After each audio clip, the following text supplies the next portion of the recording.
Right. Hello, Evelyn. How are you today? I'm good. How are you? Pretty good, yeah. I am just like I just really enjoyed the last time when we came together and we made that trash that that What trash track? Oh, thing. I should have brought it to show you. Can you turn on the volume on your phone? Because I can hear it. Okay, I will. I will. Yeah, because it's a long video actually. It's like 20 more minutes. Yeah. I made a bunch of those in my day. Yeah. Yeah. Cool. So how far did you get on that thing? On on The trash mat. So I made the whole bag and I started making the strap for it and I ran out of trash bags, but now or grocery bags. Now I have a bunch more grocery bags so I could continue with it. So yeah. Okay. Yeah, that's what happened to me. I ran out. I didn't have a whole lot because I've been reusing them for a lot of different things. Mm. So I didn't have as many as I did. Like the first time when I made them for my class, I had a lot of people in the school give me their bags. They're like, sure, I'll give you my bags. Definitely. So I had quite a collection at that point, but I ran out. So yeah, but today I have some knitting. I've been doing knitting on Out School, and I've been doing regular knitting as well as um, finger knitting. So I learned a new way to finger knit today because I have a student that wants to do another way of finger knitting. Oh. Yeah, there's another way I learned, but today I'm just going to be knitting this little thing. Um, I have a little student, and she was really excited to knit, and it's kind of hard to knit to teach knitting over virtually. Mm-hmm. So I'm trying to a lot of my class is just encouraging them not to give up and to realize that it takes time. Yeah. So yeah. Very cool. So have you been making anything lately? Um, Crafts I, or I've just been like wrapping Christmas gifts lately. So, okay. Did uh, you make any Christmas gifts this year? yeah. Well, it's sort of like this is the beginning of it. At Dollar Tree, they're selling a lot of these like wooden things, and I had my daughter go with me and pick some things out. So I'm going to be painting them. So yeah. I enjoy painting things like, for example, and I bought some more last night and I have them downstairs. But for example, this is wooden. I think it's from Dollar Tree, and I Mm-hmm. painted it. It says love. Very nice. So I'm going to be painting like this castle for my daughter, and like this dinosaur for my son, and then this. I have a couple of these butterflies. One's going to be for my mother-in-law's. One's going to be for maybe Deborah. So yeah. Yeah, because I remember this time last year, I think you were making you were making, your baby was going to be born, right? But you were making lots of stuff. I think you were, here? Well, I tend to make a lot of like Christmas ornaments and stuff. yeah, So, I can't remember, but yeah. So, yeah, I saw your post about how you really loved 2020. You realized 2020 was a good year for you. So I thought it might be fun to come on and just talk about it and yeah. give some tips. How did you make 2020 a great year? Well, I just feel like it. Well, I learned the positive things is my kids are a little bit older, so they can learn more things and stuff. Because when they were babies, they're just needy. You can't really teach them that many things. Yeah. Teach them how to walk and talk and stuff, but my kids are learning more like life skills now. So like Esther and Deborah have been learning how to cook. Esther's 6, Deborah's about to turn 5. They've been learning how to cook, and the crazy thing is I was trying to learn adulting, like cooking and gardening. I was trying to learn it by myself and like set up their little playground area in the yard. Like, okay, you've got your swings and your slide. Don't bother me. I'm gardening. But kids always want to do what you're doing, So they learned gardening. It was like, okay, well, if you must help. So they got some ownership over like, okay, well, these seeds are your seeds. You're putting them in the container. You're going to help water them. So when the flowers grew and then became this huge marigold plant, it wasn't my plant. It was like, oh, that's Esther and Deborah's marigolds. They're like growing everywhere. They're amazing. And so they had like some ownership over gardening. Yeah. And they loved picking the bell peppers and just like eating them fresh from the garden and helping pick the tomatoes and eating like cantaloupe and watermelon from the garden and digging for potatoes. They were digging for worms and I was digging for potatoes. Oh, that's great. Yeah. My earphones are going, they're dying. Yeah. But really, I think 2020, I said surprisingly 2020 has been one of the happiest. It actually didn't specifically have to do with 2020 itself, but that like no major loved ones of mine have passed away this year. You know, my marriage is better than ever in past years. You know, like it's more like a lot of the suffering we've been through in the past isn't going on this year. So it's more like, hey, everything's going good this year. So yeah, really happy, good that's year. great. And we have Caleb. So, you know, he's my little baby, and so I feel Can like you hear me? complete. Yes, I can hear you. Okay, because I only have one earbud in now, so. Oh, okay. So Danny's here and Jason. Hello, Jason. Oh, I have to click over the comments. I see. Oh. Yeah. So I just, you know, 2020 was kind of a hard year for me, but you know, looking back, it was hard for me because I'm at a different stage in my life. Like my kids are moving on. And, you know, that's what you're preparing for. Like you're preparing them to move on with their life and create a life of their own. But you don't realize that you have invested your, you know, so much time and effort. And then the hard thing is like my kids are all like very strong-willed. And so now they get older and they're like doing things and then I'm like not a part of it. It's really hard. Like I had them all during the hard part. And now that they're decent humans, like I'm not, I don't get to see them much. Wow. So you have a lot of kids with strong character. Oh yes. I think all of them, to come to think of it. Wow. I was thinking about how it's so neat being a mother. You have a different perspective on humanity because you're looking at your kids as they come up from baby and you, because when I was a caregiver, like a daycare worker or whatever, before having my own kids, you tend to judge the parents a little bit more like, oh, everything the kid does wrong, bad parenting, bad parenting, bad parenting. But when you're a mom, you realize I can raise the same kids the same way and their outcome is totally different because of things outside of my control. It's not all my parenting. Some of it's personality and character.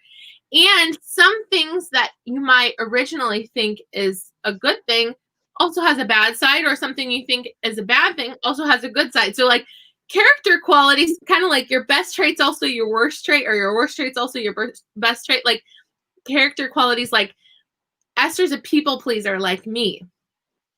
There are very good things about that.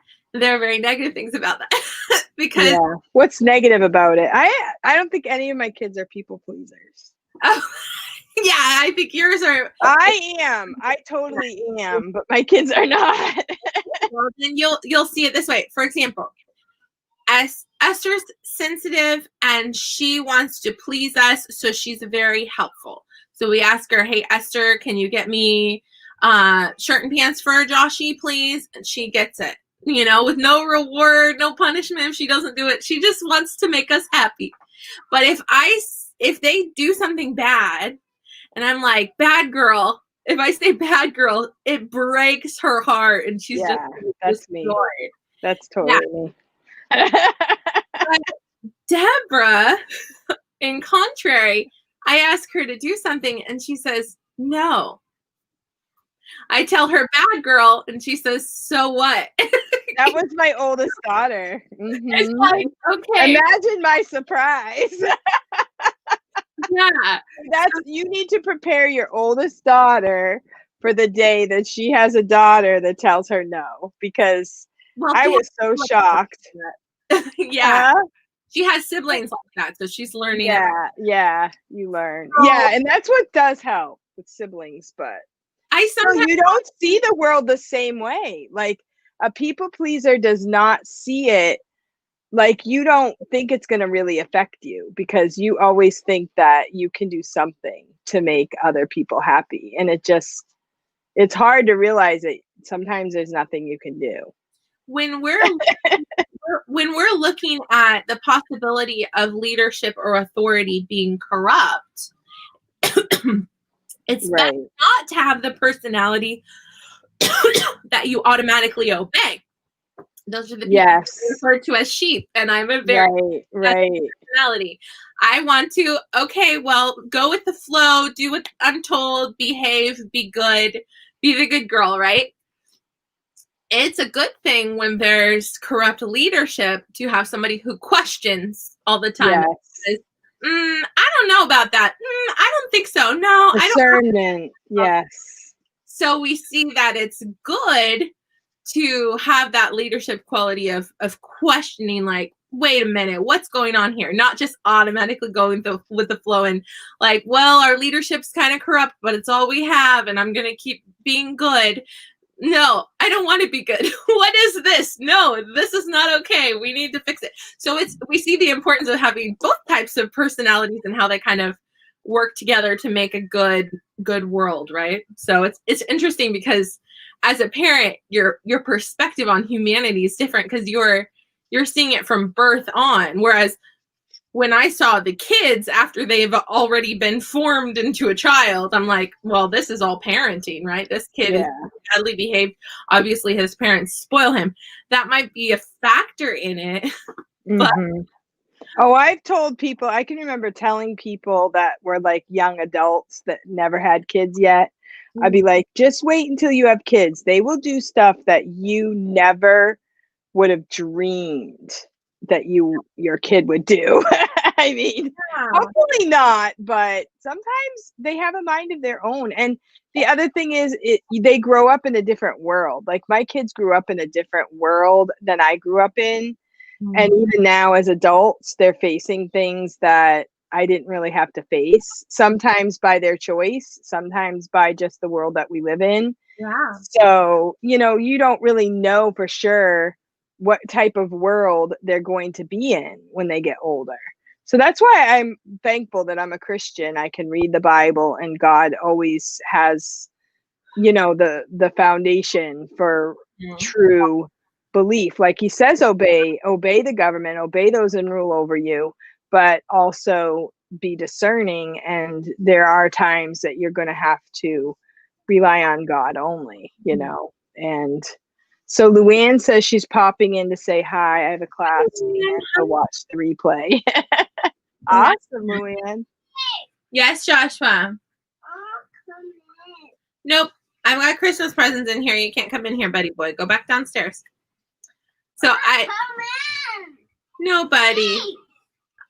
It's nice to say please. We don't always get what we want. Christmas is fun. Christmas is fun when the kids are your age of your kids, because they're happy with anything. They're happy with just life, and I like it because it's like you give them a baby doll and they're happy. You give them a Dollar Tree thing and they're happy. Like it's not, they don't have expectations of grandeur. You know what I mean? It's like, yay, Christmas. So it's nice. Yeah. Younger. Uh-oh. Our audio's doing something weird. I have to I want to turn. I am a robot. Can you hear me? It's a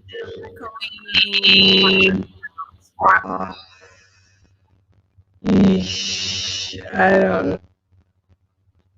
Is that better? Oh. Can you hear? Good. Do you have a lot of devices?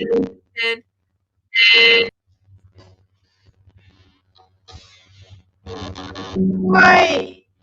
Either now. So I took earbuds.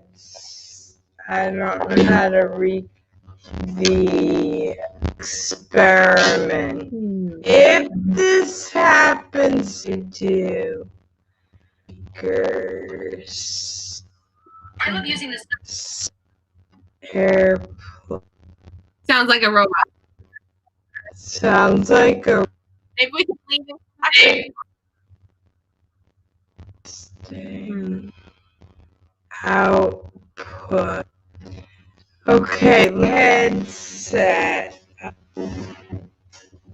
Mark one.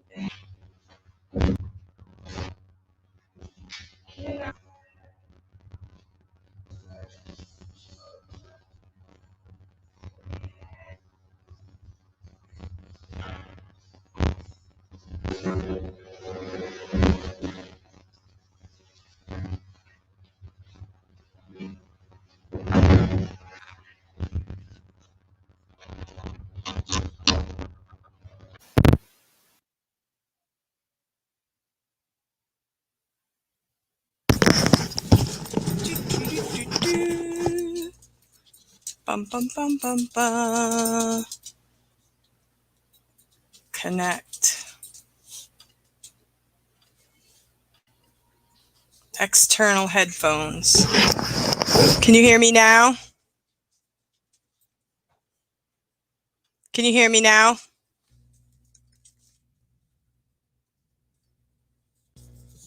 Hello, can you hear me now? Okay, awesome. Now I can't hear you though. Okay, here you are. Yeah. I'm clear. Awesome. The sound is good now. Okay, cool. Now these are my head. This is my headset, and I've made some videos with these, and it doesn't sound very good. So, but I sound okay? Okay. I've been doing my classes with no headset. Oh yeah, I did my classes with VIP Kid and the beginning of Out School with no headset for a long time, and then I got this headset, so now I've been using it lately. Yeah, I was looking for another headset. I need to get another headset. I don't really want to pay a couple hundred. I just want to pay. Mine was like 30, but my husband works at Best Buy, so he got a discount, so it's like 20 something. So yeah, clear sound now. Oh, really? So it's 30 without the discount? Something G4 like that. 32 or something? It's really, these are like the best headsets ever. And they're the shape that they go around your ear, so they don't like push on your ear. Yeah, I saw your actual video about those. These I got at Walmart, and I liked them, but then I made some videos with them. I didn't like the sound, so then I was like, I need a different set. So my son uses these for video games. Oh, for video. But I used my AirPods for my knitting class, because when I'm knitting, that way I don't have something in the way. Yeah. But yeah, I can hear you better actually with the headset. So awesome. Okay, so what we were talking about? We were talking about different personalities. Yeah. I wanted to show you this, Cindy. Look, I ordered this on Etsy, and I think it came hand painted from Russia, which was crazy. Wow. Yes, that's a Russian style of a toy. Yeah. Is there another piece in it? Matryoshka doll. So the first one is Mary Josephine, baby Jesus. You see? Yeah. This is the second one. This is the Magi, the wise men. Oh, wow. Isn't that cool? That is really cool. And then the next one is the shepherds. Oh, very nice. Wow. And then the next one is a sheep. Oh, very cool. Wow. The last one is a dove. Oh, wow. Very cool. Now, how do you find these cool things? You just like scroll through Etsy, or? Well, I was looking on Etsy under like manger scene stuff. Okay. And I found it, and I was like, ooh, that's really nice. Because I was thinking, I want to not just like buy things from Walmart and you know, the big retailers, they don't really need our business in 2020.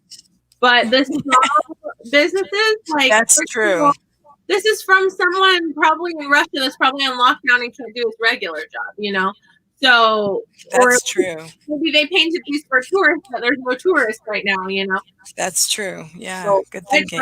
rather, like, support small businesses when I get the chance. Anyway, I thought that was really cool. And I like crafts that are like something I couldn't make. You know, I couldn't make this, but I agree. Yep. yeah, That's great. I love that. I like it because I can like tell the story to my kids, and it's not something that can be like broken easily. It's not like glass or something, you know. Yeah, my daughter made this really cute one. She printed out the different parts of the manger scene, and she glued them onto blocks of wood. She did this way back when her oldest was little, and every year she pulls it out. It's really cute. Like when she made it, I remember, you know, do you like this? I don't know. It's kind of cheesy, like, you know, because it's just like decoupaged onto it. But now every year she pulls it out, and every year it's more special, you know. So it's a really great idea. It is really cool. Yeah, I I have. love. I think I already showed you this.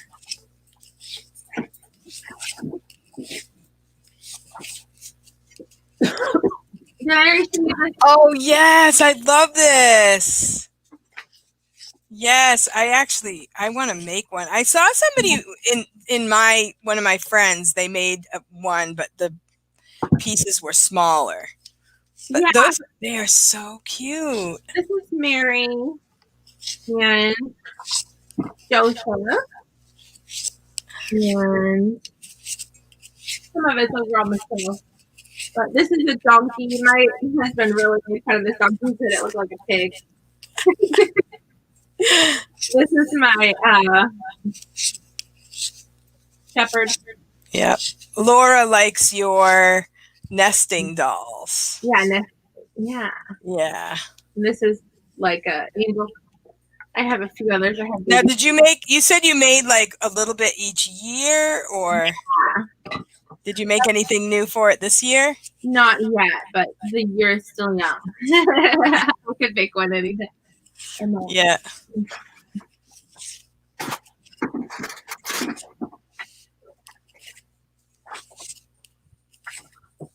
Yeah, I got the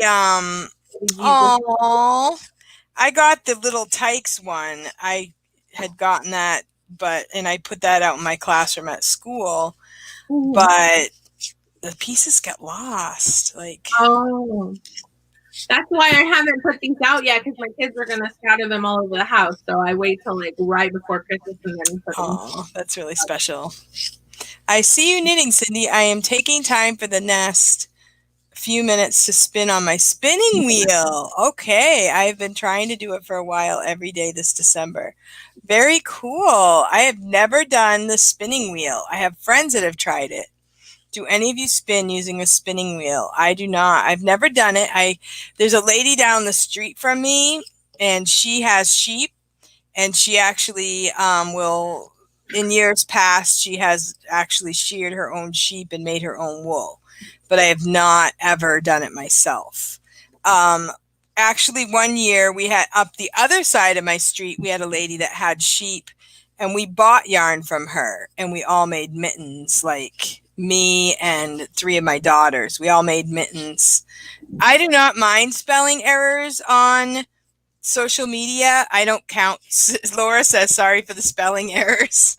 Yeah. Number 1, I'm a bad speller. As Evelyn knows. And number 2, I don't really care about spelling on social media. I just like, if you get the general idea, I don't care about the spelling. Yeah. Oh, these are nice. This set was printed onto fabric where you cut it out and sew it together. And I made it for my mother. And when she passed away, that was like the one thing I wanted to get from her home. So wow, that's awesome. So my mom really, really liked manger scenes. So I remember I was at language school. I had no money, and I wanted to make Christmas presents for people. So I followed a pattern and I sewed. I'm going to put my headset in because I'm hearing it in my phone. Yeah, when I've got married when I was 21, so we were still in college. And so when we got married, we had like no money. We were still in college. And I wanted to make presents, so I found a deal for a sewing machine. I think it was like $100. And my husband went ahead and we bought it. I was like, wow, I'm really surprised he would spend a whole $100, on me at Christmas. But I made all my Christmas gifts, and I didn't realize how much of a sewer his mother was. So he grew up with his mom sewing all the time. So to him, that was like, of course you need a sewing machine, Yeah. So it worked out well. And I had that sewing machine for many years until one of my kids like knocked it off of a table and it broke. Oh no. Oh my. That's okay. The sewing machine I have right now, my grandma gave to me. It was actually a really nice one. It still is nice. And she didn't really sew that much, so she gave it to me. So yeah. So Laura has the same set. You have the same set? Awesome. Wow. I've never seen it like another place.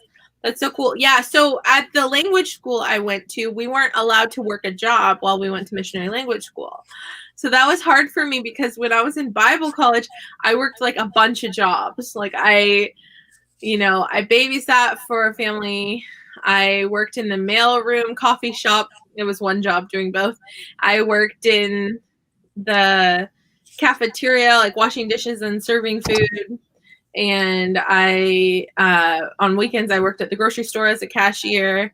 And I also volunteered like at churches, like doing Awana and stuff. So then at language school, we weren't allowed to have a job. It was so weird. So it was like all I had to do was study language all the time. And I would get like really bad headaches and stuff. So it was like I had no money to buy Christmas gifts. It was weird. So they had, since it's in Texas at the school, they had like a lot of volunteers that would come down, elderly people, and their women would like sew quilts for all the students. Every student, when you came to school, you got a quilt. Oh, wow. That's so yeah. Because it's two schools in one. The second school it's a Bible Institute in Spanish. So I lived in the dorms with all girls that just spoke Spanish all the time. So that's what really helped me learn Spanish. And so I was surrounded by Spanish while studying Spanish. So it was really good. But they got a lot of like donated fabrics and stuff, and the students were allowed to go and sew anything they wanted to and use the sewing machines there and stuff. So I had all these elderly ladies that knew how to make stuff, and I had no money, and I was like, well, maybe I could sew something. So I like followed a pattern for the first time in my life, and I made Really? That was the first time? Well, sort of. In high school, I took a sewing class. The crazy thing is my mom knew how to sew, but she never taught me. So I took like home ec in high school, middle school and high school, and learned how to sew like a pillowcase and a skirt and a dress. And like each project was, I did not do well on, worse and worse. Like I wore the skirt and it unraveled throughout the day, and I was like folding it over and hiking it Did up. you make it on the machine or by hand? I made it on the machine, but I didn't have a good understanding of like fabrics that ravel. Some ravel more than others. And so I should have like folded over the fabric rather than I used the like zigzag scissors thinking that would prevent it from raveling, and it did not work. They say it does, but not if it's like a fabric that ravels like extra, you know what I mean? So anyway, so I there's not a lot of people that would attempt that though. A lot of times by the time you're older, like how old were you, like 18, 19? In college? Yeah. In language school, I was 20 and then 21 when I was so a lot of people by that age, they're like, oh, I don't know how to sew. And they just don't even try. Well, I had it as my goal and my dream to sew my own wedding dress. So I wanted to practice sewing as much as possible so that I could get to the point where I would be able to sew a wedding Like, dress. I knew how to sew, but I didn't. My mother-in-law said she would sew my wedding dress, but I was really scared that I wouldn't like it. I'm like, what if your mother-in-law sews you a dress and then you're like, And it's hideous. and Like, you're like, thank you. now what do I I do? will I wouldn't be able keep to it in tell her my I didn't like closet it. forever. I wouldn't be able to tell her I would wear it anyway. But Yeah. the thing is, I was like scared, but she made all the bridesmaids dresses and they were gorgeous. They were like the Oh, most beautiful dresses I've ever seen. Yeah, they were wow. awesome. So I'm like, I'm sure I would have loved anything she would have made. Yeah. But I didn't know her that well. I didn't know her as well as I did later. So I was Mhm. I just didn't want to have to like tell her, I don't like it. Can you fix this? Or wear it and I didn't like it, you know? Yeah, I don't know if you've experienced this, but I feel pressure to perform. I feel pressure to be more perfect version of myself when I'm around my mother-in-law. Oh, I feel like, is that cultural? I don't know. I feel that like might be I your personality. might be my personality. Yeah, Yeah. like we were talking about people pleasing. Yeah. My thing is, Because some people are like, I really don't care what she thinks. You know, I'm going to do yeah, whatever I want. yeah. I'm not really like that, but I'm probably not as much like you where I felt like pretty comfortable with my mother-in-law. Well, it's a little bit of culture clash because Hispanic culture, they just show up whenever, right? And there's kind of this expectation to like always have your house clean and stuff like that. And so the combination of my mother-in-law could show up whenever and my house is expected to be perfect is Yeah, that would a be lot my of mother. pressure. Now I feel that A lot way of with my pressure. mother. Like, I just assume she doesn't come over. Well, I'd rather go see her at her house. I remember one time I was like 9 months pregnant and very, very sick. No, I think it was right after I'd had the baby, something like that. But my mother-in-law and brother-in-law came over and I just stayed in bed and I knew the house was a mess and I was just like, sorry, you came during my nap time. I'm sick. I can't even, like, I felt like so like, I think they don't understand that I feel the pressure to, I've tried to explain it before, but I think they don't understand that I feel the pressure to have a perfect house. Because my mother-in-law, she's very much wants to like serve and help, but also judge. Right. Yeah. And So she comes it's over and their she's personality cleaning. too. Like my mom, when I was younger, my mom would come over and she would help. But Mhm. and she helped me a lot, but she can't really do it as much anymore. So she just gets frustrated. I think my Yeah. mother gets more frustrated with herself because she feels like there's not much I can do for you. Like, and she gets upset about it, but I'm like, I'm not asking you to do anything, you know, but I think she wants to do something. And so Yeah. she gets frustrated. So and then it comes out as like madness, upsetness, you know, and I'm like, I'm not asking you to do anything. So Jason said his mother's Mexican American, and when our family would visit someone, she'd be all about pointing out someone's home who wasn't up to her cleaning standards on the way home. Well, Interesting. my thing is my mother-in-law, she comes over and she cleans. And I want her to come over and enjoy her grandchildren. I don't want her to feel like she needs to clean. So I like even when I have my house up to par to my standards, she still like sweeps the floor and like I try to like have all the dishes done so that she doesn't come over and do the dishes, you know, but then she'll come over and it'll always be something that it'll be the one thing I didn't think of. She'll be like, well, I wanted to cook. Did you take the chicken out of the freezer? It's like, well, tell me and then I will, you know what I mean? Like I didn't take the chicken out of the freezer because I don't know that you want to cook chicken today, you know what I mean? So it's kind of like I had a real interesting experience yesterday. My mother-in-law and I, we went shopping for clothes for the kids. I don't know if you may be able to relate to this somewhat.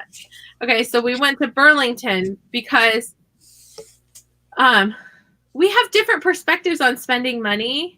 Because I feel like I think I'm a bit budget focused. So she's more like, this is our list of things we need to get focused. I'm like, okay, I found 2 nice dresses for my daughters and a nice train set. So therefore I'm not going to get anything for myself because that's like $80. You know what I mean? Like, okay, I hit my budget. So she's like, but we didn't look for anything for you yet. And we didn't look for anything for David yet. And I'm like, yeah, but like this is expensive. You know what I mean? So it was interesting because we saw different perspectives. And I think this is more how we were raised / how we view shopping. So she wanted to, keep getting stuff. And I was like, go for it. We can do that. But I'm not putting anything else in my cart. You know what I mean? Like, I hit my budget limit. Like, I don't want to upset my husband. I'm that people pleaser. Like, okay, Yeah. I want to get something nice for my kids. I've got clothes. I'm good. So it's funny because she's like, okay, her perspective is you save up your money and then you go shopping and you get some special things. And if you go a little bit over budget, it's okay because it's just your one-time special shopping for Christmas or whatever time. Yeah. So my perspective is a little bit different. Even if I have the money, I'd rather not spend it so much because it's so like you get one item it's $20, you get 2 items it's $40. Like I feel the pressure. That's me rising. totally. I feel the stress rising and the pressure rising. To go shopping tonight. I'm a little stressed out. I'm going shopping tonight, but I already got stuff for my grandkids. So I spent like $80 there, and I had promised my kids we were going to Dollar Tree. Now it's like we're stepping out of the store, Burlington. We're stepping out of the store that's my mother-in-law's comfort zone, and we're stepping into my comfort zone. We're at Dollar Tree. Like we can get anything we want to. Everything's $1. It's amazing. Yeah. So, but my mother-in-law, she's a minimalist. So why would you buy trinkets and snacks and candy and toys? Your kids already have toys. You don't need any trinkets. These snacks aren't healthy. These candies aren't good for your teeth. So her perspective is like, what are you doing here? And my perspective is, this is financial freedom. I can get 40 items for only $40. You know what I mean? Like, I'm like, it doesn't matter if my kids will break this toy because it's $1. I can't get mad at them about it. You know what I mean? So I took a moment and sort of tried to explain to her. I was like, look, at Burlington, I feel I'm not allowed to purchase things. Right. Because even if I have the money, I feel irresponsible with the money because I'm spending it. And that's partly how I was raised. That's partly, just having a tight budget all my life. That's been my thing. But then Dollar Tree is like freedom. It's like my kids want to get a toy. It's $1. I want to buy a snack. It's $1. You know what I mean? It might not be like a fancy dress or a train set, but it's like I can get it and it's only $1 and I'm not breaking the budget. You know what I mean? I feel like freedom. So her perspective and my perspective are a little bit different. And neither of them is wrong. It's just like we're learning to understand each other's point of view. You know what I mean? So it's interesting. Yeah.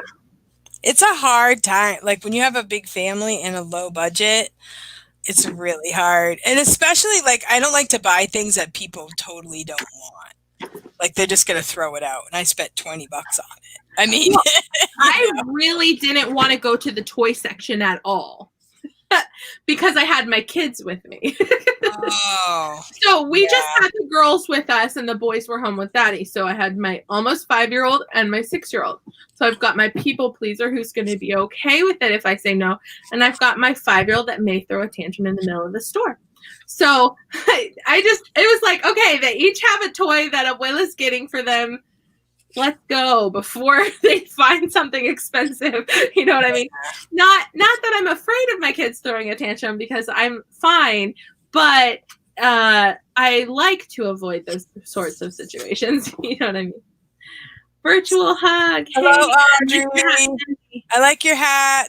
I wore this for my knitting class, and then I couldn't take it off because it matches down my hair. So I sometimes wear this for my classes.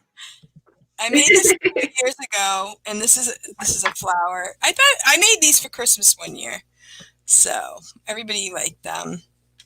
But yeah, it's Christmas is hard. I try not to stress out about it because I don't know. I feel like I want to have something for everyone, but it doesn't have to be expensive. It's not going to be extravagant. but a little bit meaningful, and realizing that, you know, I mean, my daughter, she's the oldest of 13, and she has little kids, and she's trying to figure out what to get the kids. And she's like, well, if I get them a doll, they're just going to ruin it, smash their hair. And so I'm like, well, why don't you get them some makeup? You know, they're like 7 or 8. I'm like, just get them play makeup or something. And she's like, yeah, I thought of nail polish, but then they'll just like spread it all over the house. And so she's like, I said, She's already ruining the gifts before they even get you have a it. disadvantage. You're the oldest of 13. We've bought every single gift there is. You've seen them come. You've seen them thrown in the trash. I don't hear you.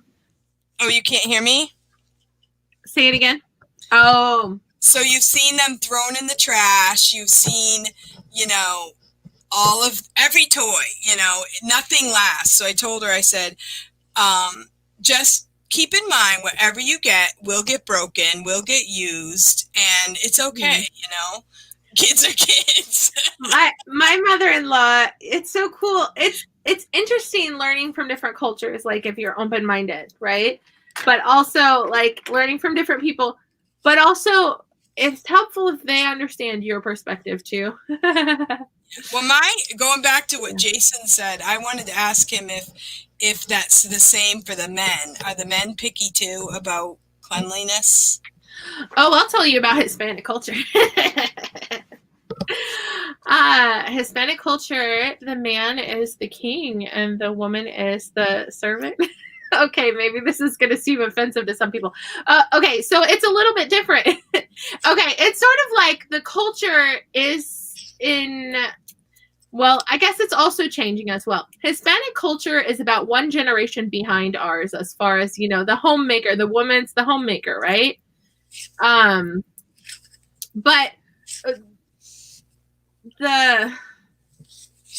I guess I am describing the machista perspective, which I'm thankful that my husband's not 100% machista, but he has a little bit of, like, we sometimes have a little bit of conflict when that starts coming up, because machismo, that's like the man's perspective is that the woman has to do all the cooking and cleaning and all of the child raising and everything having to do with the kids, and the man, you know, works and provides or doesn't. My daughter's husband is Mexican. Okay.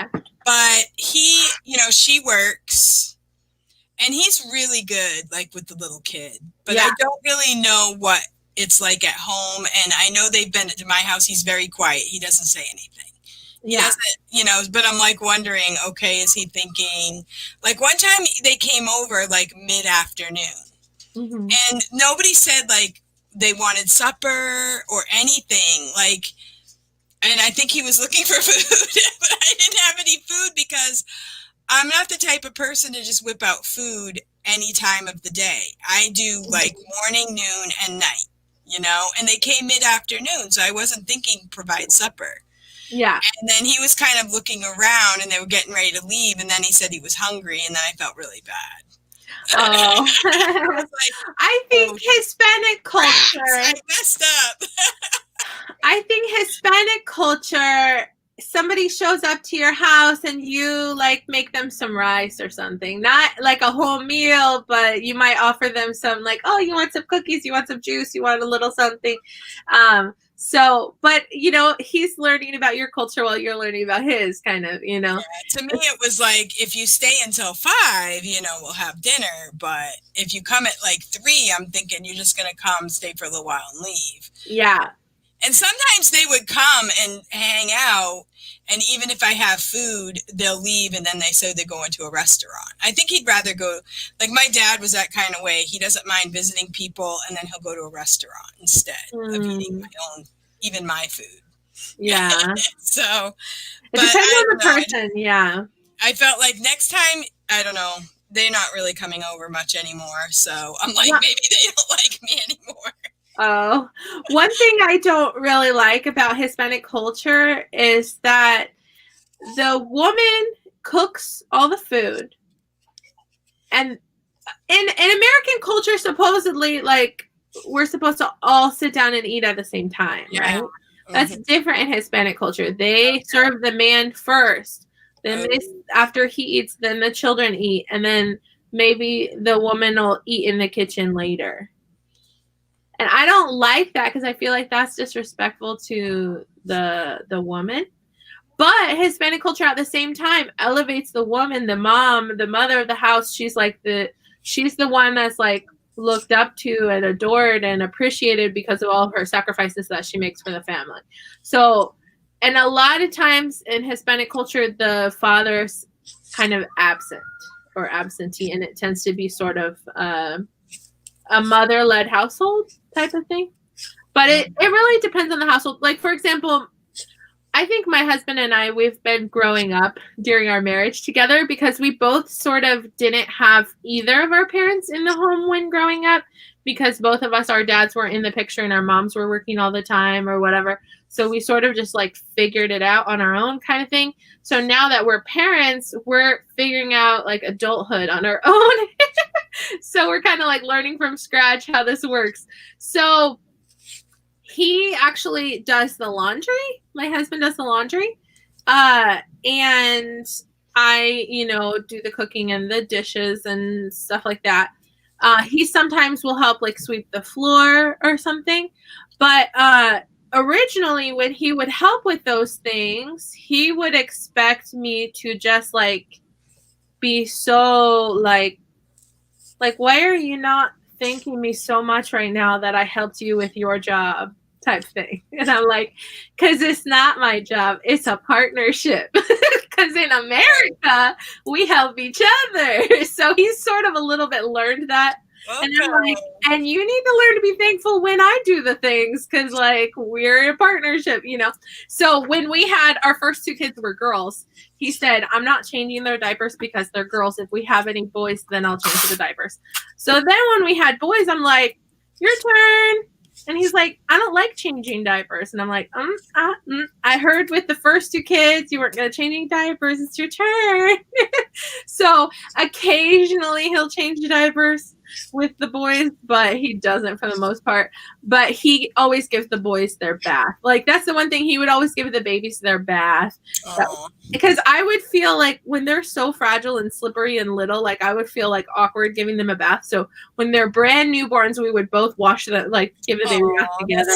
Nice. And when they're a little bit bigger, then he gives them a bath. But now I give the girls a bath. He gives the boys a bath. So it's pretty fun. That's awesome. Well, the thing is, like, I'm also training boys, and it's different. Like, I had 3 girls first, and they could run anything. Like, they were amazing because I had to kind of train them to run the house when I was gone at the hospital or whatever, or appointments and having more kids or whatever. So they could do anything. So sometimes I would have friends come over and I'd be like, they can do everything. You just need to kind of like, be there for just support, so they don't feel like they're alone. But then I had the boy, and I mean, he was so spoiled, and people would be like, what's it like to grow up with 3 sisters? Because he had 3 older sisters, 1 younger sister. He's like, piece of cake. Like, I totally love it. They do everything. But, is he married now? He actually just got married like this summer, a couple months ago. But does he have the expectation that his wife must do everything? I don't really know what it's like because they moved to Florida, so it's a different kind of situation. Yeah. They didn't know each other real well. I think it was kind of like they met up and it was the COVID quarantine, love affair. And they said, I'm so lonely. You like me, let's go for it. I'm so lonely and you're looking really cute right now. You want to start a family? Yeah, so it's still, it's still remaining to be seen how things are going to go with that. But like, I have 2 boys at home right now, and they don't have anything extra to do. Like, it's just us. Like, who cares if the house looks like trash? They don't really care. And so I'm like, but nobody wants to clean up your garbage. And like in the car, they'll eat candy or whatever, and they'll throw the trash in the little cup holders. Mm-hmm. I grew up, my mom was absolutely pristine and my dad was pristine. Like his car, he never threw trash anywhere in the car. I mean, I've had 13 kids. I've lived in garbage, but now I don't have babies. So I'm like, I don't have to live in garbage anymore. Yeah. I gave them a big talk yesterday about how disrespectful, because I just cleaned out the car, vacuumed it. Like they helped me take everything out, but I vacuumed it really good, cleaned the seats, cleaned everything. So it was nice and clean just like a few days ago. And then I had to sit in the back because my daughter was learning how to drive. And I'm like, you guys threw trash all around my car. Like, that is so disrespectful and rude. And I gave them this whole talk about how my dad never let anybody put trash in it. So I guess my thing is I'm like, nobody wants to clean up your trash. You need to clean up your trash, And to me, that's like, and I had a girl one time when I was teaching. I only had like 8 students. It was a small Christian school. And this boy, he was kind of a big boy. And I know Jason, I think Jason's probably a unique type of guy. He's a really special guy. He would never do this. But this kid he's only like 11, and he dropped a piece of trash off of his desk. And he sort of went for it to pick it up. But this girl next to him just rushed to pick it up for him. I'm like, don't you dare pick that up. And she's like, why? She looked at me like, that is so mean. Why would you say that? And I'm like, I'm sorry, let me back up here. And I'm like, he's a boy. He dropped his trash. He needs to pick it up. Like, he doesn't need to learn that girls are going to go behind him and pick up his trash. Because he was like an only child, and he just really needed to learn some manners about stuff like that. And at the age they were, I thought, okay, this is like a teachable moment. But I kind of freaked out a little bit too much right away. But for my boys, I'm like, I don't mind. Like I told the girl, I said, I think it's really great that you want to help people. And that's a really good quality. But I said, you have to be careful that you don't do too much, because other people are going to like take advantage of you. That's like my daughter, Esther. She's a wonderful helper. She helps clean up, but what she's helping clean up is her siblings' messes. But they sometimes, like, I can get them to clean a little, but they're still pretty little. But I have to be careful as they get older to teach the younger kids to clean up too, not just expect Esther to do it for them. That's what's happening in our world right now. Like, some people are, and as I told my kids even today, I said, some people are out there like saving the world, and we're sitting here like throwing trash, throwing our socks on the floor. We don't really care. Like, that's just not really good. Yeah. Like, we have to like sort of feel like we're doing something. Like, well, and my husband grew up in a home where they would be disciplined very harshly if they made any sort of mess at all. Oh. With his great-grandmother was aggressive, to say a nice word. Oh.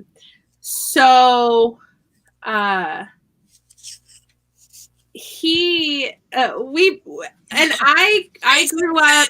Jason said his dad would have raked me over the coals if I dropped trash and didn't pick it up. Yeah. Okay. That's a test of good character, is people who pick up trash and people who don't. Well, and see, I grew up doing my own thing. So I had a very messy room. Okay. And so now that I'm an adult, like, keeping everything clean is not like my comfort zone. It's not my nature. So I have to fight against my nature to keep my house clean, basically. Well, my nature was, okay, my house was perfectly clean, but with stress. So I'm like, I don't really care if it's not perfectly clean, but there's always a limit to what you can handle. Like, I don't have to have it perfectly clean, but I have to have, like, can't be completely disgusting either. So because I grew up with it always clean, like to me, having it perfectly clean would be too stressful too. So there's got to kind of be a little bit of a balance there. When I would visit my dad and stepmom, my stepmom kept her house so perfect. I felt like I wasn't allowed to touch anything. Like, ooh, kids aren't allowed here, I don't think. Like, this is like so, like, perfect. And like my dad, as he got older, you know, he always got really nice cars. So you didn't really touch people's cars, you know, that kind of stuff. That's what I was gonna say. That's like my husband's perspective. Like my perspective is not spend very much on things. My husband's perspective is save, buy something really nice, and then keep it like brand new condition. Yeah, that would be my family. Yeah. I was very upset when my husband bought a big screen TV because he took me with him supposedly to help him pick it out. Okay. So I was trying to go, okay, these are clearance. These are cheaper. These are a little bit smaller, but these are the better price and stuff. And he had to get like the brand new name brand, the Best Buy people said the best one. I was so livid. I was so mad because it's like, why do you bring me with you if you weren't going to listen to what I said at all of any of my ideas of like saving money? So he spent a lot of money on it. And then my issue is, what if something happens to the TV and it's the kid's fault? Who's going to be? Weird. Okay. My kid made his own lunch. So I told him, I said, I'm not making you breakfast and lunch while you sit and just veg out. I fed the chickens. I got the wood. I did the dishes. So they can make. So he made beans and tuna. I'm like, whatever. You're like, there's your protein, I guess. Yep. So yeah, well that is interesting. Like my daughter, her husband just they had a big screen TV, and she was trying to clean it with a rag, and she accidentally broke the screen on it. So she was like so upset with herself. So then they had to live like a week without it, and then they thought maybe it was under warranty, but it wasn't, and they had to go get a whole new one. And it was just so funny because it was like, we have to buy one because the kids can't live without it right now. Well, our last van that we had, it was like, we had $2,000, okay, cash. I was like, we're going to get a van for this price. So we got a van for that price. So it was sort of like, if it was messy or whatever, it wasn't a big deal because it was cheap. You know what I mean? But then we just recently got like the nicest vehicle we've ever had, which is a van. So it comes with rules. My husband's like, okay, you can't eat in the van. If the kids bring a toy in the van, they have to bring it back out of the van. If they bring a jacket in the van, they have to bring the jacket back out of the van. If they bring a book in the van, they have to bring it back out of the van. And if there's any sort of anything on your shoes, you have to like clap off your shoes before you put it in. I don't do that though. I don't clap off my shoes. That's the one that I do. That's the one rule I don't follow. If both parents are doing it, then it will work. But if only one parent is making it happen, it doesn't work. Like my husband doesn't really he likes the car to be clean and he tells us to keep it clean, but he doesn't really tell the kids to keep it clean like every day. So it gets bad. But like even when we were first married, he worked like 3 jobs and I was still in college. So I would go clean the car. Like he was gone all weekend working. So I would clean everything. I really did a lot back then. Because he was at work and I figured, I'm not going to make him come home from all of these activities and make him do stuff. So I would clean the car, but he never really saw me. Like we got married so young, he didn't really know what I was doing every week. He didn't really know how much work I was putting into cleaning the car, cleaning this, cleaning that. I still don't think he gets it. That reminds me of this video. That's really funny. I have to tell you this video. So this live-in boyfriend and girlfriend, the boyfriend says to his girlfriend, I have to show you something. We have a magic coffee table. I can put pizza, shoes, magazines, anything on this table. When I go to sleep in the morning, it's clean. Magic coffee table. Anything you put on here, he says, sometimes I try to push it to the limit. I put so much junk and trash on here to see what will happen the next morning. Magic coffee table, it's clean. Wow. And the I girl want one of looked those. at him with disbelief, like, you seriously don't understand that I'm cleaning up after you. Like, she didn't say anything. She just looks at him. Then she leaves him. And he's telling his friends, she disappeared. I think she fell on the coffee table. Like, she must have disappeared on the magic coffee table. And now it's not working anymore. I was stuck on there. Now it won't disappear anymore. So yeah, Jason said I love that video. Yeah. So I have heard not seen that video. I'll have to look it up. Well, it's sort of like a story, and then somebody made it into a video as well. But it's a story that I've heard before. But it's kind of like the idea of taking advantage. And I think in Hispanic culture, very much the mother is to do that. That's why my mother-in-law automatically starts cleaning my house when she comes over, because that's how she like shows love and judgment. Because she's doing it for me. Like I clean me for what my daughter. I clean for my daughter, but she doesn't mind. And she appreciates it. And like, I just tell her, you did it for me. Like, she's the oldest of 13. She was like my right arm. I said, you did it for me for so many years. I'm just glad I can do it for you. Like, I don't judge her at all. She knows it. I'm like, totally. I wish she lived next door, because I would go over there all the time. Aww. But she, she knows that. But like her mother-in-law is pretty good too, but she told me her mother-in-law came over early. Her mother-in-law's a morning person. So she came over with these chairs that she borrowed early in the morning. Here's your chairs. And my daughter's like, just get out of here. Early morning's the best time for me. Oh yeah, early morning's best for me, because that's when my house is the cleanest, because the kids haven't destroyed it yet. Well, she is not. She's never been a morning person. That's one thing she is not. But I knew that would change once you have kids. Like, she's still not really a morning person, but you have to get up anyway, because kids get up. So I was like, VIP Kid made me more of a morning person. Yeah.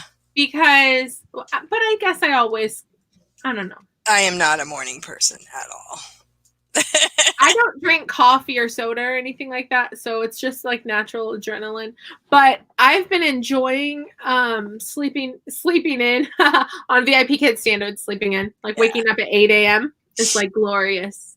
So lately I've been teaching for Out School, and I haven't been working VIP Kid in the mornings. I work VIP Kid Friday and Saturday nights. So are you getting the same pay without school that you were getting with VIP Kid? So VIP Kid, I make like $8.50 for a 25-minute class, right? For Out School, I make like $24.50 for 30 minutes. So I'm making more per hour. But do you get enough? You get enough hours with Out School too? Oh, so I'm making less per week. Per week. I'm making less, but we're in the financial position where we're okay with it right now. So it's kind of like, I'm putting out a lot of classes for Out School, but the only ones that are really getting booked are the knitting ones, and they're not really getting booked that much. And other people are making lots of like the same kind of classes. So now there's going to be a lot of classes and more people to choose from. So that means, Well, I think I'm definitely not doing very good without school. I'm trying, but maybe if you decide to make like specifically like first grade reading workshop, first grade. Yeah, I think I might do that. My only thing with like the academic classes is you have to make up your own everything, like because of the copyright. And I've seen people on Out School that teach books or even reading books. Like I've seen reading sessions, and they use different books, but they say in that copyright you're not supposed to. Well, I think if the student has the book and the teacher has the book, you can do it, but it can't be like Harry Potter, I guess. Is the rule. Okay. Because I've seen like Amelia Bedelia. I've seen, you know, different things. I thought of doing a story time, like say Winnie the Pooh story time, read a book, do a craft kind of thing. Mm-hmm. But yeah, my kids have taken classes where they do a craft, and while they're doing the craft, the teacher like reads them a story. So like the name of the class isn't like the name of the book, but they do like include a story. I include a video with my Spanish classes for the little ones. Sometimes we'll like sing and dance to a 1-minute video. So it's just kind of because it's like ages 4 to 8, so just trying to get them moving and having fun and entertain them. But I guess my thing is I don't want to make this whole little class and then put it out there. It doesn't get booked. You've wasted all that time. So yeah, what's worked for me is the ongoing classes, because they sign up one time for 10 weeks or so, and so they get booked better. Yeah. Well, the Spanish ones, like for Evan, I mean, he's just doing it. I said, you got to practice the words so that it makes it so that you're like increasing your knowledge, not just doing it for fun. But he's pretty smart. I'm sure he's catching on. He is catching on. Yeah. Very cool. Yeah. Yeah. All right. Well, thank you so much for knitting. You didn't really knit, but I got this much done. Wow. Very cool. I cleaned up my desk. This is one that I started with my little student today. Aww. Very cool. All right. Well, thank you so much. And I congratulate you on a great 2020. And I hope that we can meet up again like this again soon. Yeah, I'll have to have you on my channel sometime. Sure. I was thinking I would love to have like a book discussion if anybody like reads like Animal Farm. Yeah. I actually am going to get that on the Kindle. I was thinking of either listening to it on YouTube or get it on the Kindle. I'm watching, I'm like 40 minutes into the 2-hour cartoon movie they made of Animal Farm. Okay. So I started reading it, but then I also watched like a few like 10-minute YouTube videos of people explaining the symbolism in the book. Okay, and that's good. So where did you find the movie? On YouTube. Okay. You just look up Animal Farm. Did you see that movie that Tim, online teacher dude, mentioned this morning about Miracle Mornings? I was looking that one up. I was going to have my kids watch it. What's it about? It's about some guy that he had a couple really hard things happen in his life, and he put into his life a morning routine, and it kind of changed his life. So he's kind of inspiring people to have a good morning routine, and that will help you accomplish your goals. And I guess what has happened? Oh, that's weird. I don't know. Can you hear me? I can hear you, but I can't. Did you touch the camera button? Oh, device is not connected. Interesting. All right. Well, I guess Evelyn is gone. I don't know what just happened. There might be a timer on StreamYard. Maybe I exceeded the time, but I think we went longer. Oh, there she is. There you are. Stopped the camera and then I put start camera and it worked again. So. Oh, okay. So yeah, so he just Tim mentioned that it was inspiring for people to just have a routine to your morning, and it would help you change your life. Yeah. And Jason says he loved the video. Oh, I don't know what video that is. Oh, you're talking about love that video about the coffee table.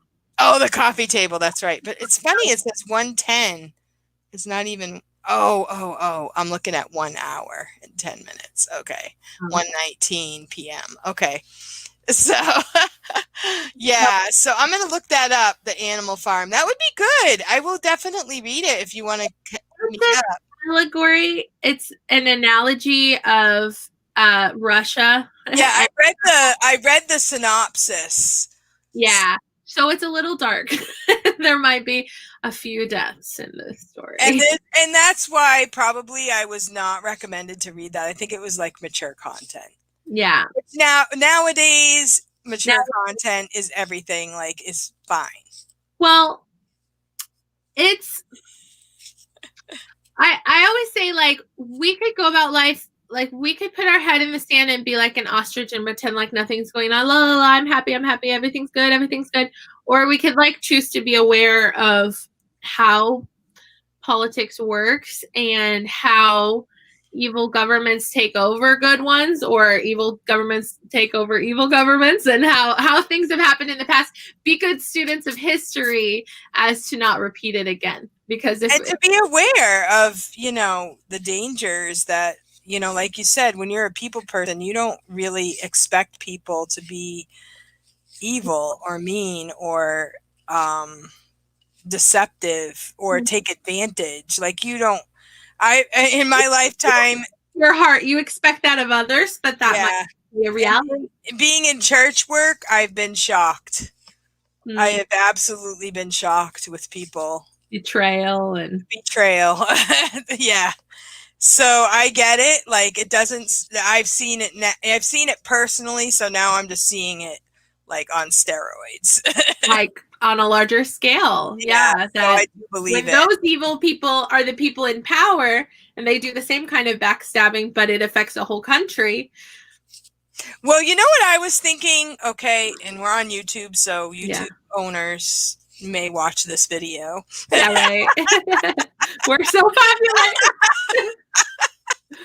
Yeah. Two people watching right now. This might get taken down. Watch it now before it gets taken down. Retitle the video. I was thinking about whenever I don't really watch beauty pageants, but when you ever do, they always question the girl that, the last few contestants. And they say, if you had $1 million, what would you do with it?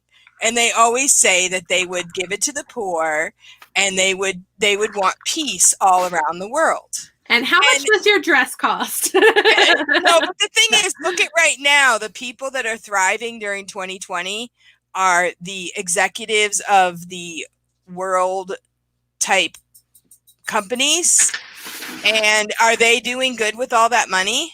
Like, are they trying to feed the world? Are they trying to help us? Are they trying to, bring world peace? No, they're just being selfish with it.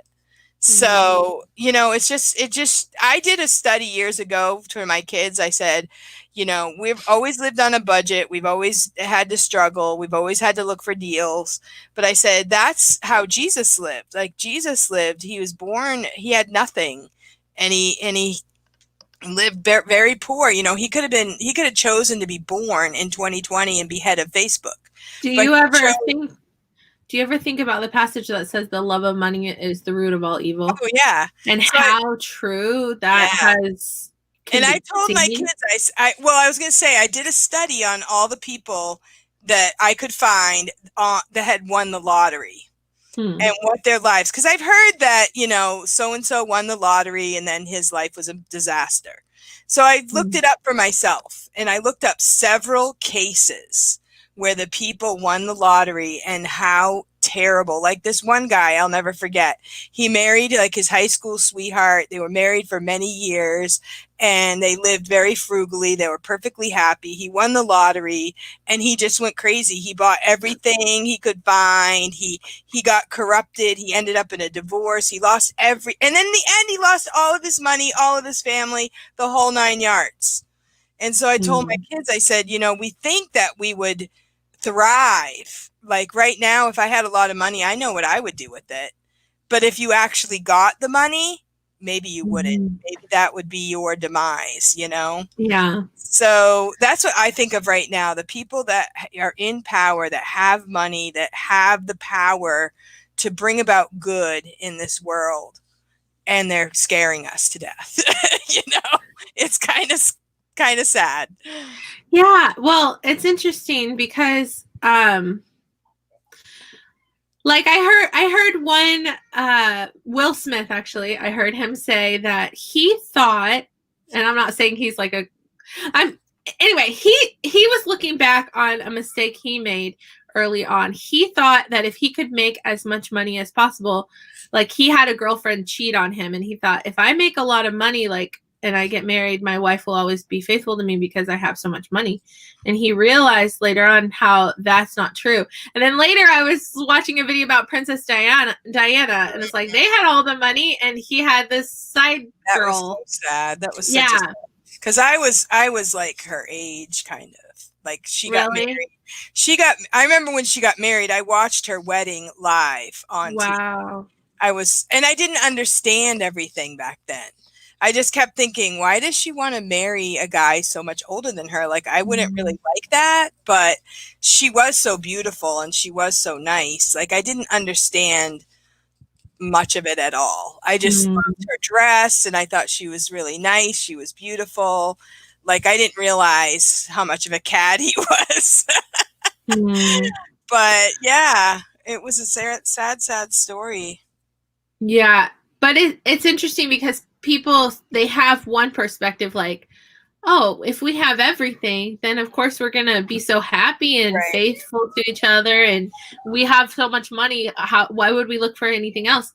But the thing is, when you have so much, you realize that, like, you're still not happy. And so you keep looking. You don't even know who your friends are at that point, because people come out of the woodwork, you know, to try and be your friend, and then they're not going to be your friend because all they want is your money. Like, you can't even, like, find true friendships. Like, you know, criminals do not, you know, that's why they turn on each other, because they don't even know, like, they can't trust anyone. They can't trust themselves.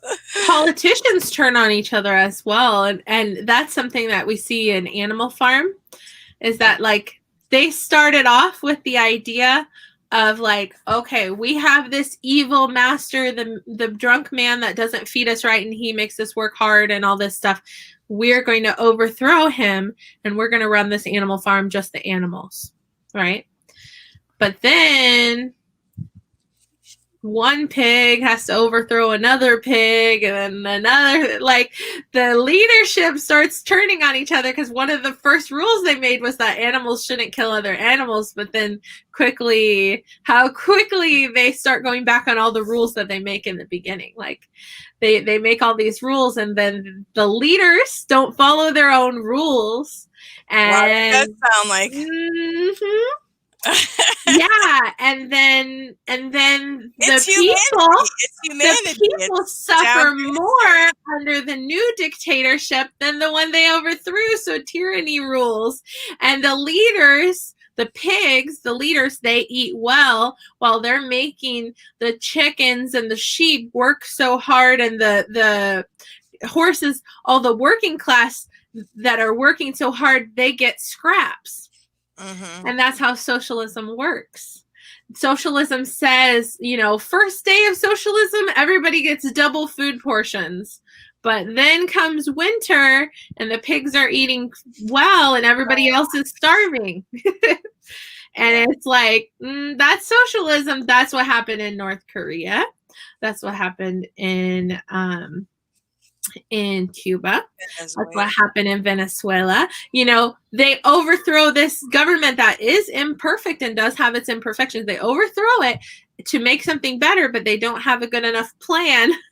And then they just have corrupt leadership that ends up, you know, starts off with nice promises of everybody's going to have double portions, and it ends up with starvation. You know? Right now, I mean, we all know that America has the best system ever in history. We both.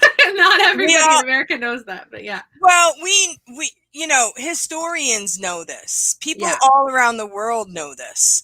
And the difference is that we have biblical principles that we're living off of as a what do you call it?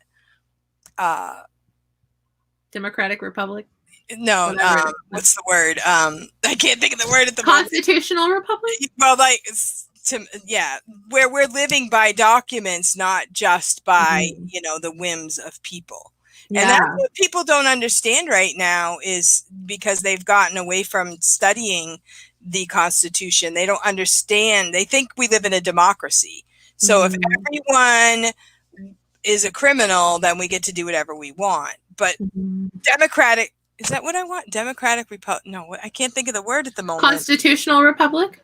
I'll think of it after the video. Like that's okay. But we're living by documents, and we're living by checks and balances. And that's what will save us from socialism or destruction and things that, you know, it'll help us from destroying ourselves. You know, if we live by these laws that were set up by our founding fathers. If we give all of the freedom and all of the power to one leader, that leader may start off with good intentions, but before long will become power hungry or be replaced by someone who's power hungry, and we'll see.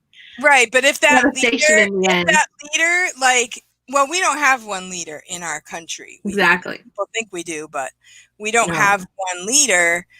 And the thing about it is, if all of the people in Washington would actually read the Declaration of Independence and the Bill of Rights, and they would understand these things, they would have more of a unified, you know, thought process. But they don't, because, you know, they're so far away from that. People aren't even, they have no clue. Like my kids went to Christian school and used Christian curriculum. That's why I recommend, even for the history books, because they teach the documents, you know, the beginning documents, and the kids have to memorize them, and they have a respect for them.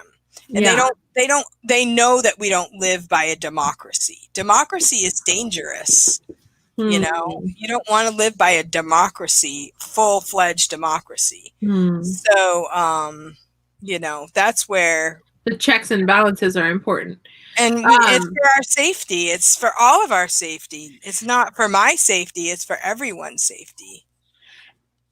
I have to tell you from this story, Animal Farm, it starts off with the oldest pig. He's viewed as wise by everyone on the farm because he's the oldest. And he says to them that he had a dream, and he teaches them a song about them overthrowing the man, who's the farmer. And then he dies. And then the next day or a few days later, they overthrow the man. So they keep singing this song that he created, and they're following what he said, his dream of overthrowing the man. But he's dead and gone. He is the symbol. I have goosebumps saying this. He is the symbol of Karl Marx. And we're seeing the writings of Karl Marx influencing people to this day. So he's the dead pig that left the theory behind that if we overthrow the establishment, we're going to have something better. But the problem is, where did Karl Marx get his ideas? He believed that capitalism was evil. So he wrote books about how capitalism is evil, and he kind of started the theory of socialism. Well, my question is, where did that originate, that thought of socialism? In his mind, maybe. Or how about it's derived from a hatred of capitalism. Is it the opposite of what God would promote? I mean, you know, really what you're seeing is, you know, socialism actually, if you read the Bible in the book of Acts, everyone gave, like they came together and they put all of their stuff in the middle, and everybody got the same amount happily. I mean, technically, that's how we should be as Christians. If I work hard and I have a little extra, I want to share it. That's the way. They didn't have a dictator in that situation. Right. And so the opposite of that would be against free will. And so it's really Satan's goal is to make you do it against your will. But God's desire is to let you do it by your free will. So free will would actually be, you know, God's way, which is what we've enjoyed in America, technically. Technically. Well, in America, any person can come from another country and build themselves up to having their own business, to making. I don't know Spanish. I know this one's como estas, like who. Hello. Periodo de sangre y mayonesa. He's talking about, I believe, Venezuela and Cuba. He said the period of blood and mayonnaise. So it's like you're told you're gonna be given lavish things, and it ends in bloodshed. Oh wow! And that's what happens with that's if we're talking politics, that's why Cubans and Mexicans and Venezuelans voted for Trump this time, because they've seen the evil, you know. Well, I have a friend that's from Romania, and she's like, I left Romania, you know, as a kid to come to America. And they see it because they lived it, you know, and they escaped from it. And it's really sad that we live in and this is what our educational system has been doing over the last 20. At the Republican National Convention, there was a guy who gave a speech from Cuba, I believe. And he said the promises that are being made right now don't sound new. They sound eerily familiar. They sound like a nightmare coming back for me. I already escaped this. I already ran away from this, and now it's followed me here. And that's how a lot of people feel that are coming from like Romania or you know, a lot of the countries. That the problem is that when you overthrow the leadership and you replace it with a dictatorship, your new leaders are more evil than the ones you overthrew, and you see more suffering, even though the promises are outlandish and it sounds so nice and so lovely. It's so beautiful that everybody can have health care. Let's do it. But let's look at those countries that the government covers health care. Well, if you have cancer or you need a surgery or something and you need it right now, and you go into the doctor and, oh, you have cancer, we can schedule you for that in 6 months. Well, you might be dead in 6 months, you know.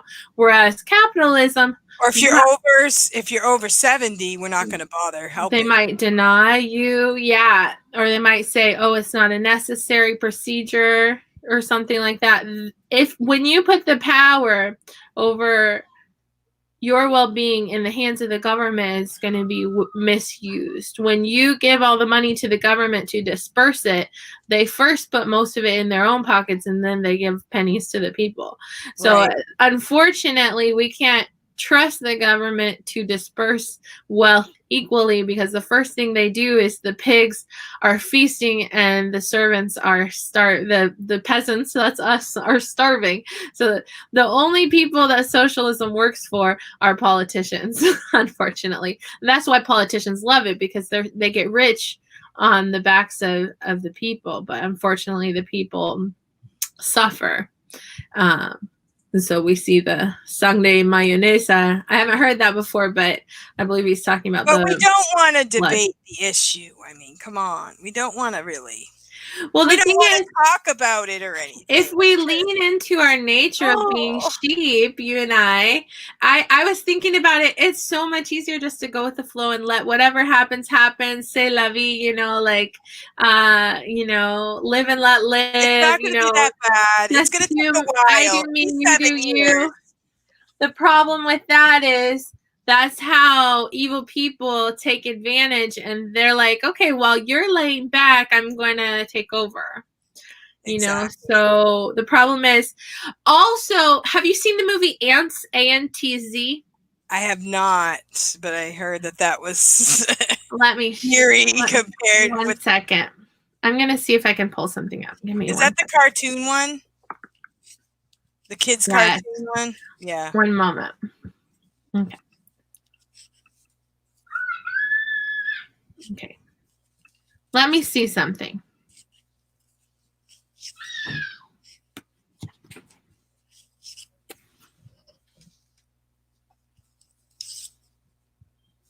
One moment. Sorry. Okay. I'm going to try something. Okay. I'm going to see if I can share my screen. I'm going to see if I can do this. 1 second. Can you click on that to share that on the screen? Can I click on that? Oh, yeah. I can. I want to show it to you. Cool. Okay. Wow. There was that ant that stood up to me. Yeah, but we can forget about him. Can you hear it? It was just one ant. One ant. Yeah, you're right. It's just one ant. Yeah, boss. They're puny. Puny. Say, let's pretend this brain is a puny little ant. Did that hurt? Nope. Well, how about this one? Are you kidding? Well, how about this? Oh, my goodness.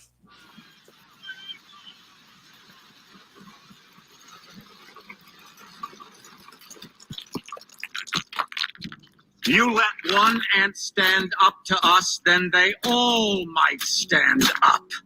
Those puny little ants outnumber us 100 to 1. And if they ever figure that out, there goes our way of life. It's not about food. It's about keeping those ants in line. That's why we're going back.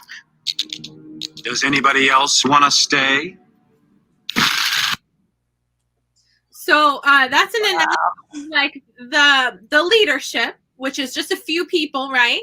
The government control of China, of North Korea, of the people in control are of just a few people. Right. The majority of the people aren't willing to fight back. They say, okay, well, we're living okay. It's not too bad. We're not starving that bad. We're all right. So we're not going to fight this.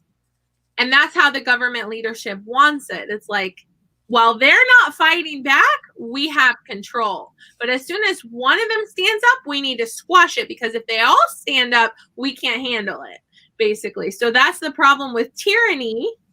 It's interesting that made it into a child's movie, because that's like the perfect example of, dictatorship. Basically, it's just like a few grasshoppers trying to control a whole colony of ants, and they control them in fear, when really if the ants realized that if they stood up to the grasshoppers, they would easily overthrow them. It's the same with Venezuela, Cuba, all the places.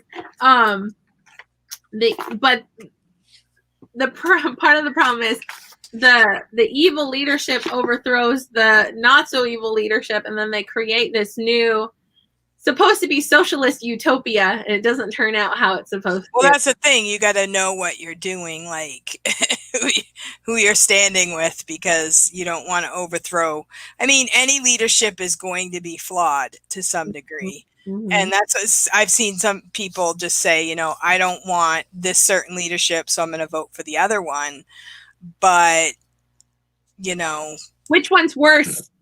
Yeah. What are they going to do? Yeah. I mean, there's never been a perfect leadership, and we do know more about people than we used to. Like, years ago, we didn't have as much news as we did. And like President Nixon, he got impeached for far less than what we're seeing right now. So I don't even, I need to go back and study that stuff, because so little I was taught in public school. I have to study this stuff on my own. So I'm still learning about world history, even U.S. history. I'm still learning about politics, what happened. Because the thing is, I've so gleefully been just living my life,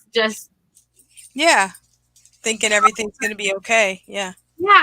Didn't even. Well, one of the things that I learned along the way was that, Christian schools, I heard, you pick up a history book from a Christian school, and they're going to do it on a Christian perspective, which some people are like, this is not a Christian nation. Everybody who started our country was not Christian. But when you go back in time, like say you read autobiographies, that's right from the person's mouth. You read a biography of someone who knew that person personally, and those are going to be more reliable than what you read about the person. Because a lot of the things that you read today, like say about George Washington, is going to be somebody who just knows, it's going to be a long chain of information instead of getting it right from George Washington himself and right from someone who knew him well, Like And so that's a good rule of thumb is to get, that's what I had a lot of biographies. I actually gave a lot of them away, but the older the book, but if you go to Gutenberg.org, you can get a lot of old books and like say, look up George Washington's autobiography. You can find that on Gutenberg.org and it would be copyright free. You would learn a lot reading what Washington had to say about his own life. Exactly. And a lot of those older books are cheaper than the modern books. And George Washington's a fascinating, he was a very disciplined person. He has Donna Young, that one woman that I told you, she's a homeschool parent, Donna Young. I think it's donnayoung.org. She has a lot of homeschool stuff. She has George Washington's rules to live by, rules of civility, which are pretty impressive, that he wrote when he was 16. Wow. Things that he was going to live by as a human. And so those are the things that, if you read a book that was written close to our time, it's going to be tainted with what our narrative is supposed to be right now. But I went back when I was first a mom, like my oldest was in first grade. We lived in Massachusetts. We lived with my in-laws for a little while. And I went to their library and I went and got the oldest book I could find at their library. That's another choice. You can always go to your library and you might even be able to borrow books by asking for it online. They'll send it to you in the mail. That's what I did, some of that too. But I went to the library. I found the oldest book I could find about education. And I found that book, and in Massachusetts, it was recorded that public schools were started so that kids could learn to read the Bible. And why do you think it was important for them to read the Bible? Morals. Yes, a foundation of morals. And that's what would keep people to be what they're supposed to be. Morals, civility. And, it's been known throughout the history of our country that if, with the rules that we have set up, it's going to work if we all have morals and we all have a moral compass. It's not going to work if we have criminals in charge of all of it. Or if you have someone in charge who is okay with euthanasia. Right. If you have someone in charge who's okay with, when elderly people get to a certain age, we can just kill them off or whatever. When you have people that are okay with, let's say, one child policy, like, okay, after you have one child, you have to be sterilized, or your second child has to be murdered, or whatever. When you have politicians that are okay with sacrificing human lives for their agenda, that's when you can't trust those politicians anymore. Right. So when you have a politician who says, I'm pro-choice and I'm a pastor, you can't trust them, even if they say they believe the Bible. If they go against the basic foundation that human life is valuable, then they can't call themselves a pastor. They may say they're a pastor, but that's not the Bible I read. You know what I mean? Right. So that's the thing. Like in our country right now, I've always thought, maybe we overdo extending life. Like I don't feel like, every single older person has to have heroic measures to make them stay alive at all cost. I think we kind of we have in the past erred on the side of, way too much over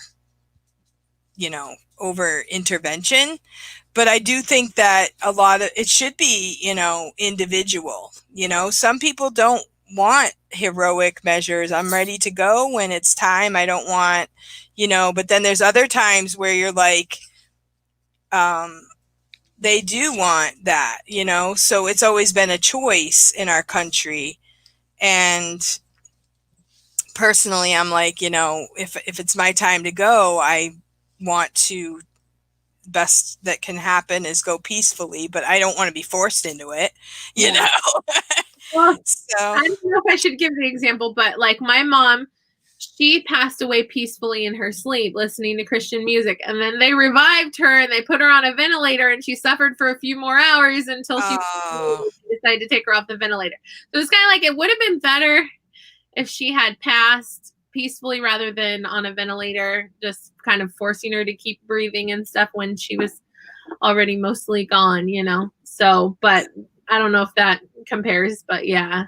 But then there's other cases where, the person's like sleeping and they're like, maybe they're just not really having a good life. So we'll just go ahead and give them these pills and then they'll just die in a couple days. And it wasn't really imminent, so those are like two extreme cases where it should be that there's some ethics to it, and that's true, and to some people, they're like, I've seen it in the news. Some people think, hey, after 75, you have no quality of life. So, that's what they think. 75, that's it, but who were they to say, and the bigger the government gets, the less personal it is. If it's your grandmother or your mother or your, sibling or something, then you should be able to be the one because you love them the most.